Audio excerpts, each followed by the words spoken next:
Hey, what's up, everybody? I want to welcome you to another episode of the Dreamers Pro Daily Recap, where we give you a recap of all of the hot topics that we covered that day. You can catch them in their long format and also catch it fully streaming for free on Apple Podcasts. The reason we're producing this show here today is because at a certain point, the lies have to stop. At a certain point, the lies cannot just be living out there unchallenged. Right? And when it comes to this LeBron propaganda, the lies are endless. They are never ending lies. And if you talk about it, oh, yeah, man, you hating on the black man, or you got the next question. What you going to do when LeBron James retires? Have you been following the channel over the last few weeks? The best performing videos, they look like LeBron videos to you, but people like to make it. I think these dudes go home, they bust out a jar of honey and they start rubbing their titties and rubbing honey on their titties, thinking about the fact that, damn, LeBron gets people views. Oh my God, let me pour a little bit more on my nipples here. This is what these dudes do. They really get, it's like they be at home beating their meat with buckets of honey next to them watching LeBron highlight. They just get off on it. It's one of the reasons they keep coming up with this dumbass thing. Really? If it was that simple, then why aren't all of these twerking ass LeBron fans on the internet that sit up there and twerk it up all day long and have ones thrown at them like they in Magic City or something? Why all of them ain't got channels of 500,000 subscribers? Since that's the way, the truth, and the life. To just make money. Oh, you just got to be up there twerking it up. Just twerk it up. Knock it off, man. Knock it off. Get a new line, bro. Like, get a new line. I know you do. I know you dudes love that idea. You guys get off on that idea. Like, man, LeBron be really. Oh my God, he gets some views. Get it. Like, come on. Like, do something else. Come up with something else. If it's that easy, since you're a LeBron twerker, go get your pom poms, get you a camera, get you a light, get you a computer, and start making videos. And I'm gonna see you. And we're gonna see how long it takes you to get to 500,000 subs, bro. Let's try that on for a size. But anyway, I digress. One of the biggest lies among many lies that have been told about LeBron throughout his career is, oh, LeBron James, man, he can really, he can guard all 5 positions. I even watched an insane back and forth on the Player's Choice where they were arguing of whether or not LeBron James is truly a better defender than Kobe Bryant. Oh, if you look at what LeBron brings and the totality of his defense, then you can really assume that, yes, he's a better defender. I mean, Kobe didn't really play defense. He only played defense for like 30 seconds a game. I mean, he didn't really play defense. If you look at LeBron and how he really plays defense, man, you can't even compare the two. I mean, LeBron really plays defense, and LeBron can guard more positions because he's more versatile. Just a bunch of platitudes that these guys were spewing over the table. So what happened? This their LeBron James that they like to be twerking it up for. When he joined the Miami Heat, he was in the heart of his prime, right? I think a lot of these twerkers would agree. He was in the heart of his prime. Well, what happened in the heart of LeBron's prime? He got a chance to show us what his defensive prowess was all about when he got to the NBA Finals, and he had to deal with scoring juggernauts like J.J. Barea, Jason Kidd, and Jason Terry. And then what happened? Them dudes cooked his ass in the finals. So as I was going through my phone today, a video on Facebook of all places was referred to me of Dwyane Wade, who was on that team, losing because of LeBron, because LeBron was just stinking up the place, cost the guy a championship. Dwyane Wade said that LeBron couldn't do nothing with Jason. He couldn't do nothing with him. So for those of you who never heard these comments, today was the first time I ever heard Dwyane Wade say this. Take a listen to what D Wade had to say here, and I'm going to come back and continue on the show. Take a listen to Dwyane Wade here. Good Dallas Mavericks team. I don't remember the entire roster, but let's go with what I remember. Dirk and Tyson Chandler, great big who protected the paint, pick and roll, dunk on you. They did everything right. I said Brendan Haywood obviously as a backup. They had Sean Marion, good defender. They had the Jet who played lights out. JJ Barea, Deshaun Stevenson. They had the perfect players around their star player, right? Dirk being their star player, and then all these other guys like Jason Terry probably could have, outside of Dirk, take Dirk away, Jason Terry probably could have been MVP of how amazing he played. And then we had, like, Brian had to guard JT. Brian can guard almost anybody, but it's hard to guard that dude moving all around. He was coming off all kind of screens. He was moving.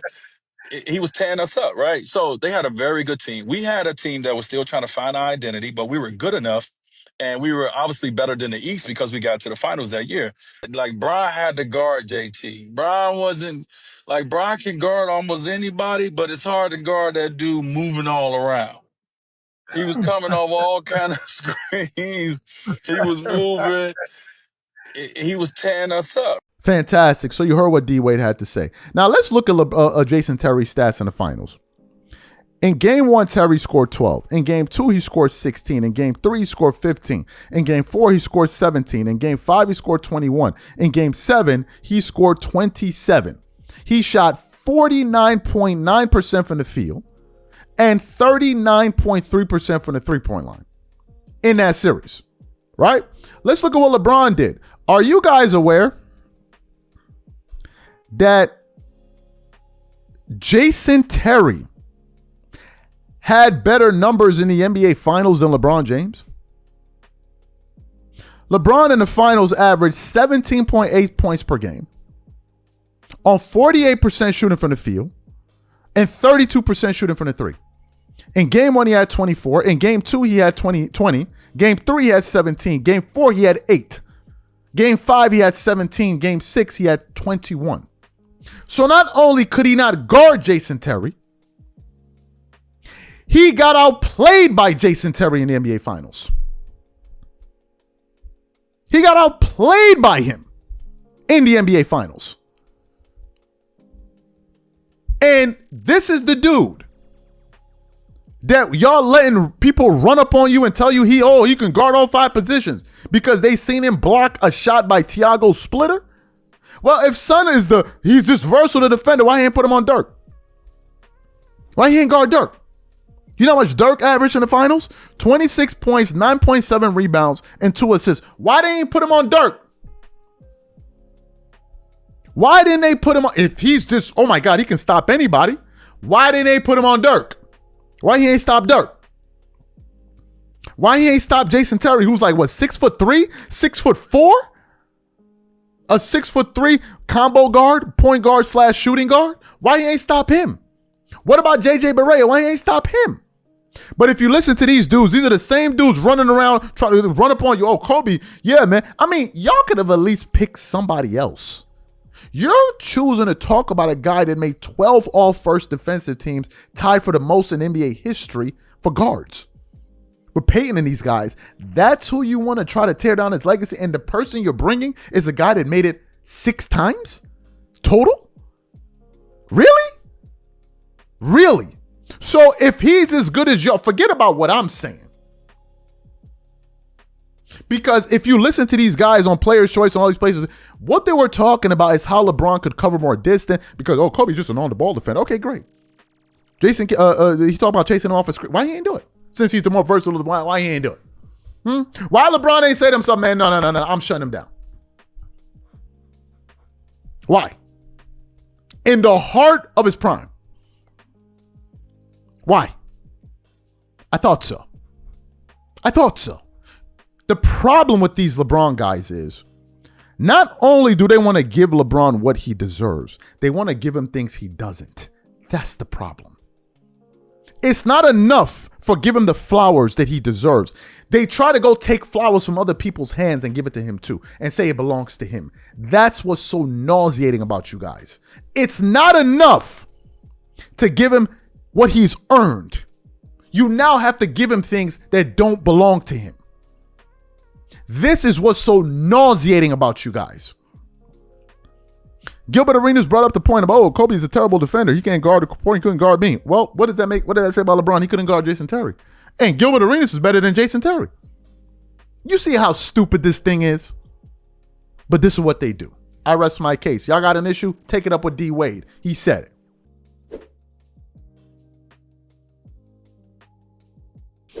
This is going to be kind of a continuation of something we've been talking about for quite some time now. As you guys know, we did a live about a day or so ago reacting to some comments that Brian Windhorst had to make in terms of what was really going on, with LeBron and his new league and planning this league that he's planning to start in Europe that would essentially be a competitor to the United States. Some people tuned in Of course, you had some buffoons that jumped into the live talking about, oh, man, man, why you trying to hate on the black man? Why you trying to hate on the black man? Hey, why you trying to hate on the black man? And I'm like, bruh, you talking all of this black power nonsense? The league is in Europe, bro. Calm down. This ain't no black power, black man movement. If it was all about the movement, he would have done it in Africa. This ain't got nothing to do with no black man. This is just, make money and do all that other stuff. Don't bring in this all black man. This is what some of these guys like to do. They try to make it seem like, oh, if you don't like LeBron James or you don't like black people, like, knock it off, man. Just knock it all the way off. These are the same people that have tore down Kyrie Irving, Russell Westbrook, Chris Bosh at a time, this other guy, the AD, this guy. Knock it off. You guys, y'all are not about black power. Y'all about LeBron power, and that's it. Like, so just knock that all the way off. So we've spoken about this, and I said that I am 100% sure that the NBA is just not going to take this line down, right? They're just not going to sit there, oh, yeah, this is a great deal. I mean, come on, just come on and encroach on our market share. Just come take some of our market share away. Absolutely. I mean, it's great, right? It's great, right? It's great. So I was doing some research today, and I came across this report here from Front Office Sports, right? And this report was actually featuring some comments of the NBA commissioner, Adam Silver, of him actually weighing in on this league that these guys are looking to build. And the headline says, Maverick Carter's Europe League pushes on Adam Silver, says competition is good. And I'm like, now we got the commissioner talking about it. I'm like, well, let's get into this report here and see what it has to say. On Tuesday, longtime ESPN reporter Brian Windhorst, who has covered James since the 4-time champion was in high school in Ohio, said in his Hoop Collective podcast, the survey lacked another possible answer. In July, James was spotted on a yacht with longtime business partner Maverick Carter, Nuggets star Nikola Jokic, and European agent, I can't pronounce his name, Misko Rishnatovic. I hope I got that right, in Saint-Tropez. The group discussed Carter's prospective European league, which is reportedly aiming to launch in the fall of 2026. Continues on. Windhorst said Nikola Jokic's agent recently appeared on a Serbian podcast and was asked about the meeting on the yacht and the prospective league. He reportedly said he had multiple meetings with Carter and didn't know he was meeting with James until the day before their July conference on the yacht took place. Carter and James are planning a certain group of investors, a classic business, to create a league that would somehow also compete with the NBA. He said on his podcast, according to Windhorst, the translation, they don't want it to be a U.S. league. They want it to have a European flavor, so to speak. And when they started working on it, everybody told them to call me. Carter is planning his league while the NBA looks into its own version of a league in Europe. NBA Commissioner Adam Silver recently said at a Front Office Sports Tune-In Summit that he's aware of Carter's plans and considers him a friend, but hasn't kept up with its developments. Here's what he said.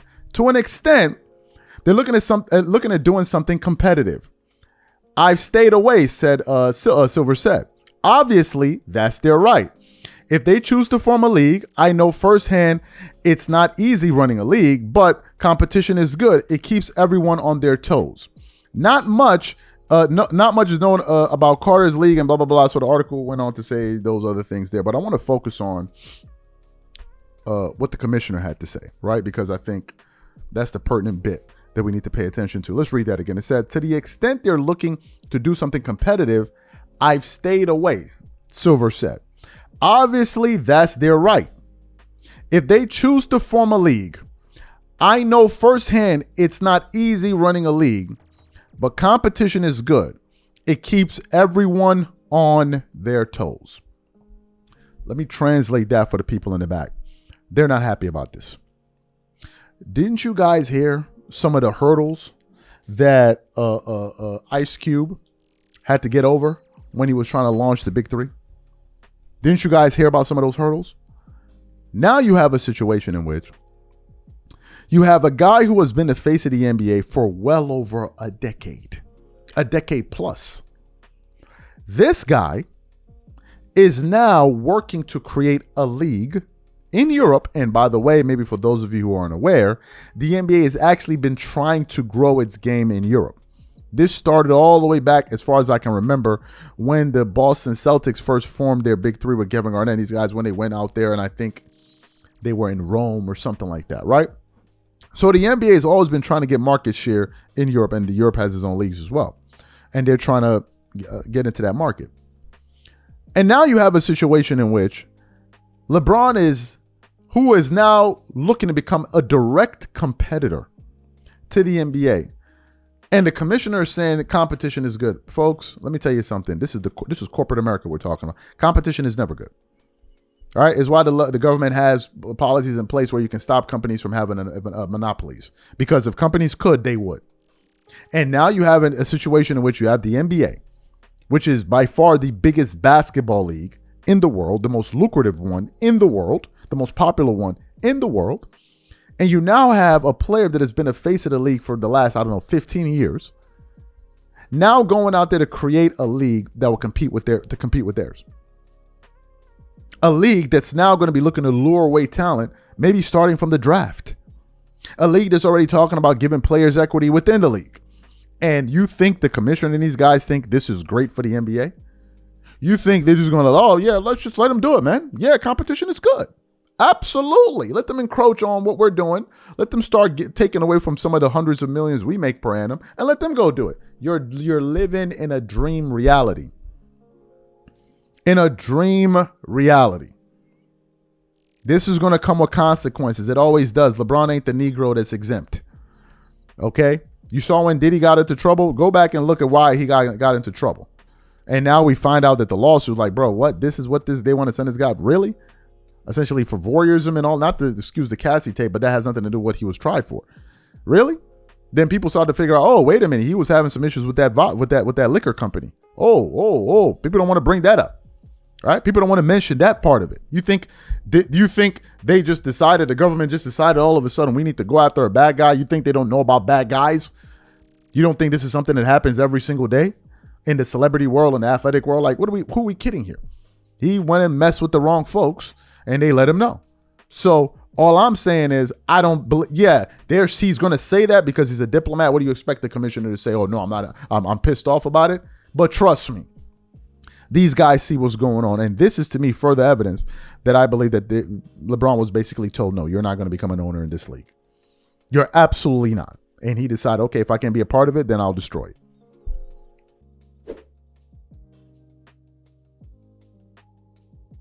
As you guys know, I've been saying it. Stephen A. Smith is a grifter. And I don't think I'm breaking any ground here because some guys in sports have been dabbling in some little political talk. I'm not the first one. I won't be the last one. Bigger voices are doing it. Bill Simmons, Jason Whitlock, Marcellus Wiley, Dan Le Batard, and some other people have done it. So I don't think I'm breaking decorum here. But there's something that's really annoyed me. What has annoyed me beyond the fact that Stephen A. Smith is absolutely not qualified to even be taken seriously as a presidential candidate is the people that actually take what Stephen A. Smith say as something that's worthless. The guy is a grifter.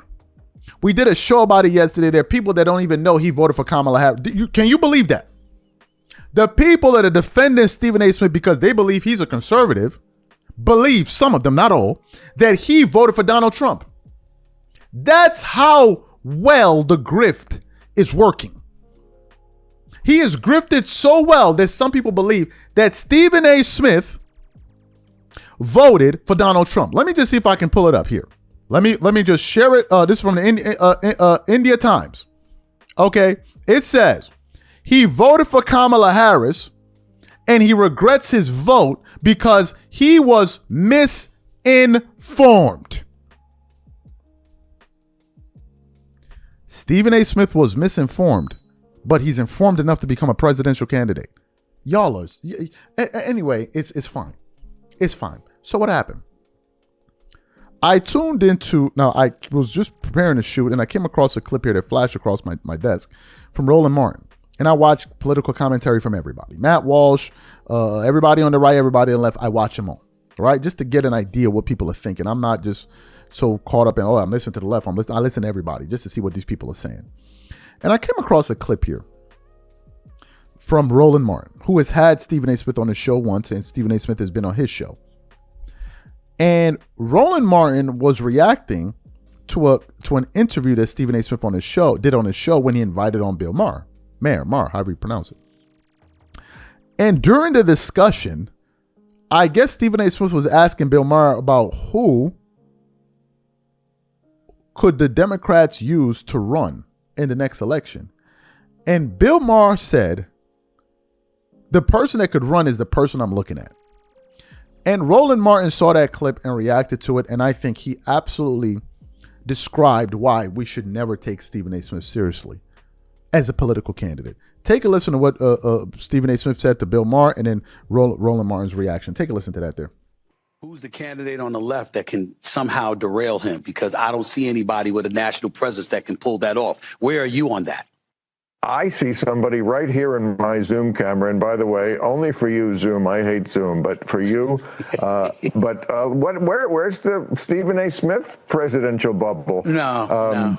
I'd have to give up too much money, Bill. I'd have to give up too much money. I'm not giving up my money, man. I'm not giving up my money. Yeah. Money. They'll give you a free plane from Qatar. Are you kidding? Don't worry about money. You don't need money when you're the president. You think the president carries money? No, he doesn't need money. Not for 8 years. Probably need it after that. Well, but go ahead. Well, the Democrats, the reason why, I'm taking you a little more seriously for this is because the Democrats definitely need an outsider. I mean, I'm going to give you a little preview of something I'm working on that'll be on our show one of these weeks at the end as an editorial. To me, the Democratic Party is a ghost brand. You know what a ghost brand is? It's like Sears or, General Electric. It's still a company, Abercrombie and Fitch, but they've really fallen on hard times. Yeah. But they've been around for a long time, so there is value in it's an asset, right? Because there are still people who know of the company, and if you could have somebody take it over, who's not sentimental about that company and, relaunch it, rebrand it. But it would have to be somebody who is unapologetic about calling them out. People have lost faith in the Democratic Party for very good reasons. You're the only one I hear who, doesn't look like he cares what the other Democrats will say about it. I don't care. I really don't. Right, I know. I don't give a damn what they say. I really don't. I know. And it's somebody, I don't either. I'm right where you are. We're very close on all these things. And I think somebody with that kind of abandon is the only person who is going to win back former Democratic voters who have switched. So let's just deal here. This is why that's a stupid-ass conversation. I've said this. I've said to him, Stephen A. Smith ain't grossly qualified to not be president, to run for president, to think about president. At all. Bill Maher, same. Okay? Being an entertainer ain't the same as being president. Now, let's be real clear. Some of y'all might be saying, well, that America did vote for Trump. Let's be real clear. Trump is a white man with a lot of money. And what did he do? The Republican Party, he played to the issue of race. That's what he did. And see, this is where all these people are. Oh my God, we need an outsider. First of all, define an outsider. Define an outsider. I'm going to go ahead and say it. Democratic voters are smarter than Republican voters. Republican voters fell for the okie doke. They fell for the broke ass white people with no health care, no teeth, no education. Got behind a rich dude who would not even let them walk through his hotel lobby. Are we clear? You can't be a loud, uneducated person who's an outsider and you actually think Democrats are going to pay you any attention. That ain't going to happen, all right? And so I love these people like Bill Maher who sit here and go, oh, we need right now, we need an outsider who can actually run. Let's see here. Who was elected twice? Senator Barack Obama. Who was the Democrat before him? Governor Bill Clinton. 2-term president. Let's see. The Democrat before him. Who was that? Oh, that was Governor Jimmy Carter. Who was a Democrat before him? Oh, that was U.S. Senator Lyndon Baines Johnson, who actually was vice president, who became president, and then was elected to his own 4-year term. Who was before that? Oh, I'm sorry, that was Harry Truman, who followed FDR after FDR was there for 4 terms. What was FDR? Governor, New York. Do y'all see where I'm going? Do y'all see why these are stupid conversations? See, this is where this is what Trump has done. Trump has dumbed down America so much that we literally will have conversations about grossly unqualified people because they happen to entertain us. Oh, Schwarzenegger should run. Oprah should run. Oh, George Clooney should run. That's what we've actually become, okay? So what we've done is we've stopped actually thinking smart is sexy. So you heard what they had to say. For the people that are trying to rush themselves in this video, I'm not here to talk about, oh, Roland Martin is this, Roland Martin is that. No. What I'm reacting to, and I want you guys to focus on, is what he's saying about Stephen A. Smith. Not what he said about another political subject or this. We're talking about Stephen A. Smith here. This is where my focus is on. Not on Bill Maher's views or Roland Martin's views. We're talking about Stephen A. Smith. Did you hear what he said? Did you hear what he said? He's saying now all of a sudden the new standard is if the guy is entertaining and he's loud, oh, he can run for president. What in Stephen A. Smith's history would make you think he's qualified for office? What?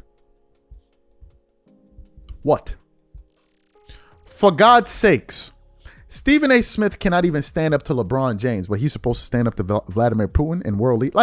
What are we talking about?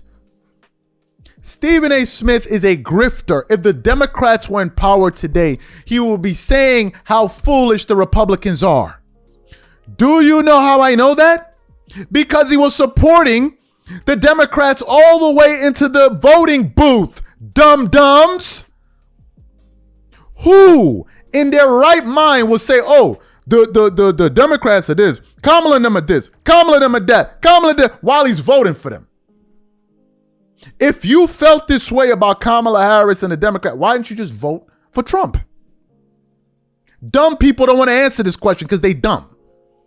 And these are the people that get slaughtered every year by politicians because they're stupid. And politicians know they're stupid. You are sitting down and telling me as a conservative, listening to Stephen A. Smith, you believe he's saying something? You believe he's with you? No, he's saying what you want to hear because he wants to make money off of your ass. Wake up and smell the cocoa. He's only saying things conservatives want to hear because he knows that's what's in vogue. So therefore, I'm going to say whatever sounds good because this is what these people want to hear. And then I'm just going to ride that wave all the way to the top. Now, some people ask, how can you be a centrist in this day and age? The reason Stephen A. Smith is a centrist and presents himself as one is because he can always ride the fence. So at any moment, he can hop on to whatever side is winning. The guy has spent the last 6, 7, 8, 9 months telling you that he's an independent. But all of his rhetoric is conservative. All of it. So what's stopping him from coming out and saying, I'm a conservative? What's stopping him from coming out and saying, I'm running as a Republican. I'm going to run as a Republican, if need be. So let's think through this. Let's think through this well. Stephen A. Smith is a centrist that always attacks the left. So when election season comes up, the next election cycle emerges, descends upon us. Let's think through this with our thinking caps, and let's take off our tin hats for a second. He spent the last 3 years criticizing the left, Kamala, the Democrats, the this, twerking it up for the Republicans. Fantastic. The next election cycle then comes. Then what is he going to run as? What is Stephen A. Smith going to run as? A Republican? Well, he said himself he's not a Republican. Is he going to run as a Democrat? What Democrat is going to vote for Stephen A. Smith? After he spent the last 3 years trashing him. Who? He thinks the party is dumb. He thinks they're rudderless. He thinks they don't know what they're doing. So Democrats will hear that. A guy that has pandered for the last 3 years to the right step up and say, I'm going to run for office and I'm going to be, and they're going to vote for him. They're going to vote for a guy that thinks they're stupid. What's the magic play here? Oh, is he going to run as a conservative? As a Republican? You think Trump likes Stephen A. Smith? The only reason he likes him because he says nice things about him. The guy is so lost that when the Epstein issue had reached a fever pitch, the Republicans wanted Trump and these guys to release the Epstein files. Smith went up there and said, oh, people that are interested in these files being released are people that have nothing to do with their lives. Then, on top said, we don't even know if the files exist after Pam Bondi had already said they exist.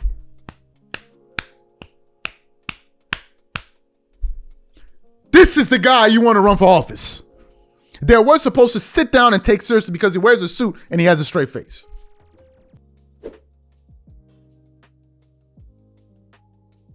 So yesterday we were amongst the channels that broke the bombshell news that came out of the NBA from sideline sources. We want to put it up here quickly for you guys. It's a post that said the following. Report, LeBron James wanted an extension from the Lakers this offseason. It then says in the description, LeBron only picked up his player option when the team made it clear they would not give him an extension. And this particular post pretty much lets you know that the Lakers were ready to move on from LeBron James. Hence the reason they didn't offer him a contract extension, something I think that sent a shock through the system of him and his camp, because I think they for sure thought that they were going to keep getting an extension from the Lakers, and the Lakers told him, no, it's time to move on. You're old enough, buddy. You played long enough. You made enough money. If you want to make some money, go play somewhere else, but you can't do it here. And then, of course, some of his delusional followers started talking about, well, I guess LeBron James is going to go back to Clay. How's he going to do that? How is he going to do that? Do you know that the Cavaliers are under the second apron? Which means what? They can't sign more than 2 max players. And last time I checked, LeBron is being owed, what, $53 million this year? Being paid $52.6 million by the Los Angeles Lakers. He's a max guy.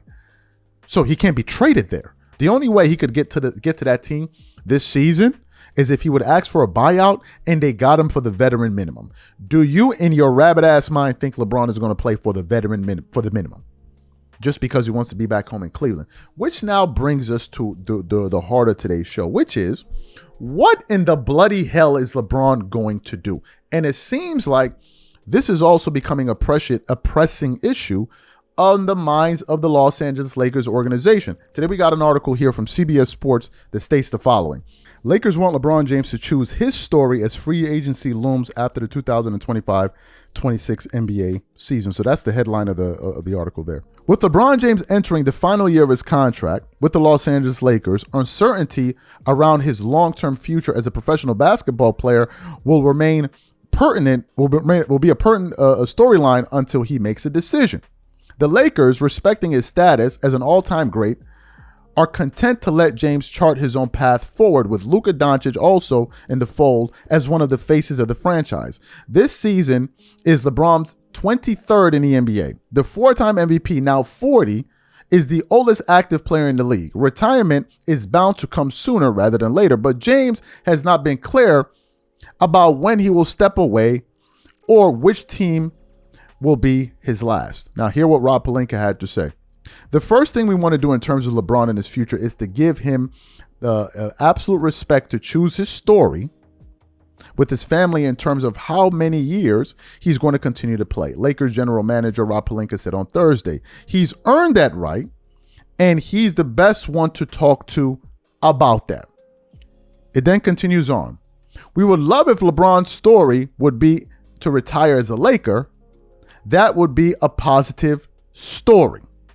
It then continues on. We were very, very intentional this summer in terms of the pieces we added with Luka and LeBron once LeBron opted in, making sure they had the necessary pieces around them to be a really competitive, strong team, said Pelinka. We built into that and for that. Now, let me just translate what this means in normal speak. Bro, when are you leaving? He's like the guest that just won't leave. Bro, when are you leaving? What's your plan? What's your plan? Are you going to staying? We've already made it clear. Tomorrow we're leaving. I know you came to visit us. I know you've been staying with us for like God knows how many months. You were supposed to come for a week. You've been here now for 3 years. But tomorrow, my family and I, we're going on vacation, which means nobody will be in the house. Bro, what are you doing? What's your plan? Are you leaving tomorrow? What's your plan? Are you leaving tonight? Because you sure can't stay here after we leave. They want to know what's the next step. I even heard a report this morning talking about LeBron doesn't want to go out like Michael Jordan. He wants to receive the farewell tour and all. Fantastic, bro. When are you leaving? When are you leaving? What Rob is saying is this. This is the last year on your contract with us. Media day is on Monday. So if you want to get this farewell tour, I think it would behoove you to let us know now so we can start putting the preparations in place. Because if that's not what you're intending to do, then let us know. Because as far as we're concerned, we don't mind you retiring in a Laker jersey. We don't mind providing you the farewell tour the way we did it with Kobe Bryant. But we would like it if you let us know anytime soon. So we would know. Because this is your last year you're going to be with us. You're not going to be playing beyond this year. That's what that means. Now, based on what LeBron had to say in the Complex interview that he did in China, I think in Shanghai, he said it's not right now, but it's soon. Well, what the hell does that mean if I'm Rob Pelinka and the Lakers listening to that? What the hell does soon mean? What does it mean? And what this may be is, this may end up being a lingering story going into this season if this is not addressed quickly and soon. Because if this is not addressed quickly, then what's going to happen? As time goes on and the season continues on, people will now begin to ask, is LeBron James retiring at the end of this season? Or is he retiring at the end of this season? Or is he going to go play for another team? This will be the question. And the people who work at the Lakers are the ones that are going to have to keep answering this. The general manager, Luka Doncic, the other players. What's LeBron going to do? What's he going to do?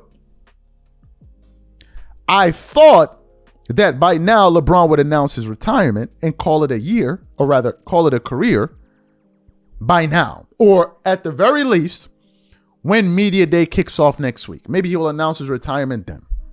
But as things are beginning to look right now, and based off of what he said in that article, that interview with Complex, I don't think he's going to retire anytime soon.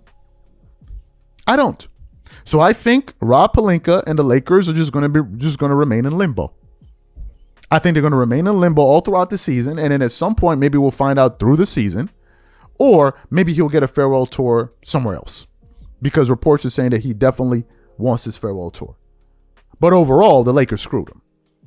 Because I am 100% sure LeBron would have retired as a Laker, gotten a farewell tour, but he wasn't planning to retire now. But given the fact that they did not offer him that extension, that just threw a wrench in his entire plans. And they really messed him up with that. That's what I think about it.